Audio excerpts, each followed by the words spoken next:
So నమస్కారం అండి. Kantara cinema release అయ్యి ఎంత సెన్సేషనల్ హిట్ అయిందో మనందరికీ తెలిసిందే.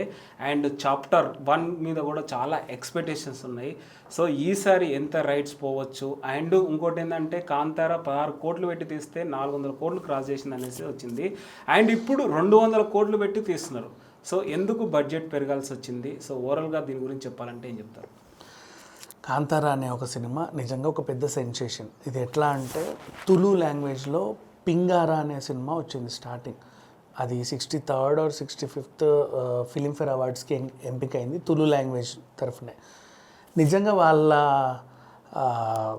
హక్కుల కోసం పోరాడినటువంటి సినిమా అది. దానికి మంచి గుర్తింపు వచ్చింది.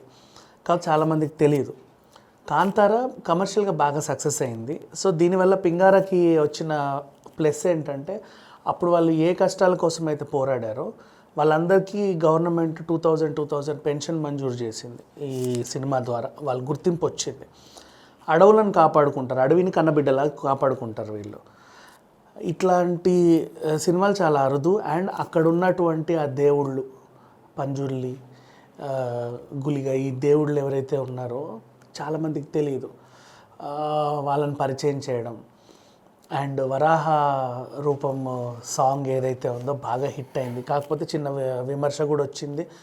అది నవరస సాంగ్ కాపీ అని వాళ్ళు కాపీ రైట్ వేయడం, సరే ఆ సాంగ్ తొలగించడం, అదొకటి. ఏదేమైనా సినిమాకి ప్లస్సే అయింది పబ్లిసిటీ పరంగా.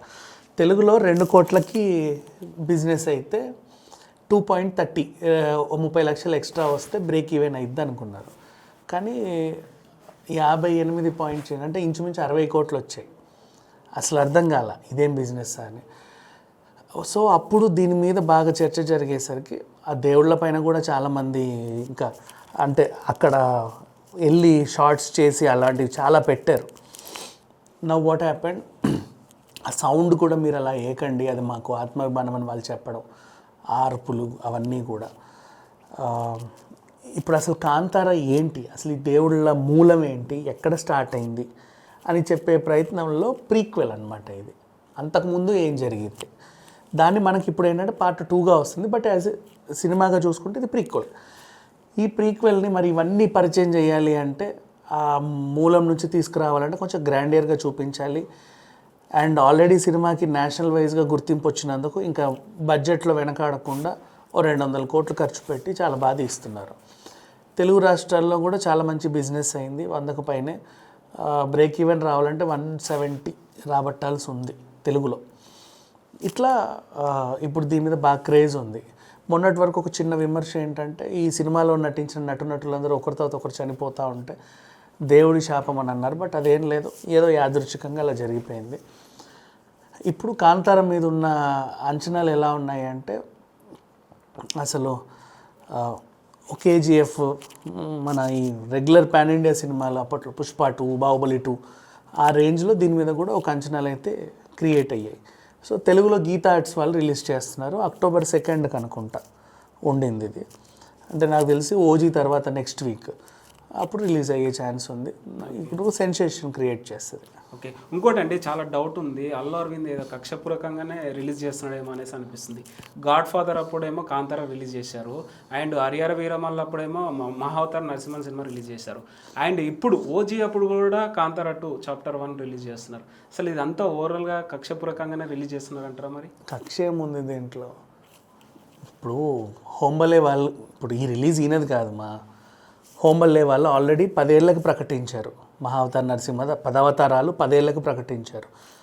పాన్ ఇండియా వైజ్గా సినిమాలు కదా ఇవి. పాన్ ఇండియా వైజ్గా కన్నడలో ఎప్పుడు రిలీజ్ అవుతుందో తెలుగులోనూ అప్పుడే రిలీజ్ అవ్వాలి.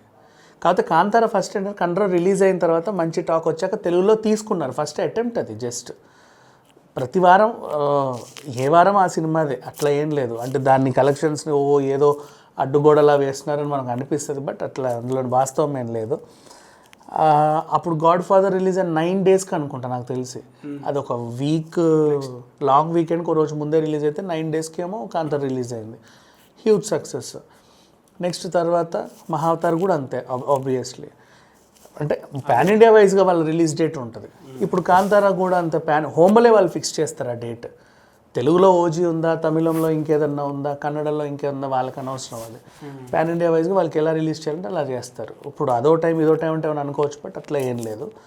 సో బిజినెస్ పరంగా ఇప్పుడు అదే డేట్కి రిలీజ్ చేస్తే థియేటర్ల వైజ్గా ఏమైనా గొడవలు ఉంటాయి. ఒక 1 వీక్ గ్యాప్లో ప్రాబ్లం. ఇవాళ రేపు సినిమా లైఫ్ ఎంత 1 వీకే కదా, ఎంత పెద్ద సినిమా అయినా. మరి బాగా ఆడితే 2 వారాలు ఆడుద్దేమో. సో వీళ్ళకి ఇప్పుడు అసలే డేట్లు లేవు, దొరకట్లా. పెద్ద పెద్ద సినిమాలన్నీ లైన్లో ఉన్నాయి. సో మంచి డేట్ ఎంచుకున్నారు, అంతే, అంతమించి ఏం లేదు. ఓకే, ఈసారి ఎంత క్రాస్ చేస్తా అనుకుంటారు మరి చాప్టర్ 1 కాంతార? ఖచ్చితంగా వసూలు చేయాలి. వై బికాస్ పెట్టిన బడ్జెట్ 200 కోట్లు. అప్పుడంటే స్టార్టింగ్ 16 కోట్లు ఎంతో పెట్టి తీశారు అంతే. దానికి 400 కోట్లు వచ్చింది. మరి ఇప్పుడు ఇంత పెడుతున్నారు అంటే 1000 కోట్లు దాటాలి. మరి ఈసారి సీక్వెల్ హిట్ అవుతుందని రాసి ఉండదు కదా. ఇది ప్రీక్వెల్ కదా, అంటే మూలం అసలు ఎక్కడ పుట్టింది, ఎక్కడి నుంచి వచ్చింది, ఎందుకు వచ్చింది అనే థాట్ అందరికీ ఒక క్యూరియాసిటీ ఉంటుంది, అసలు ఈ దేవుళ్ళ మూలం ఏంటి అని. సో అది చెప్పే ప్రయత్నం చేశారు కాబట్టి ఎక్కువ డివోషనల్ టచ్ ఉంది కాబట్టి, డివోషనల్ టచ్ ఉన్న ప్రతి సినిమాని ఈ మధ్యకాలంలో బాగా ఆదరిస్తున్నారు కాబట్టి ఈ సినిమా ఖచ్చితంగా హిట్ అవుతుంది.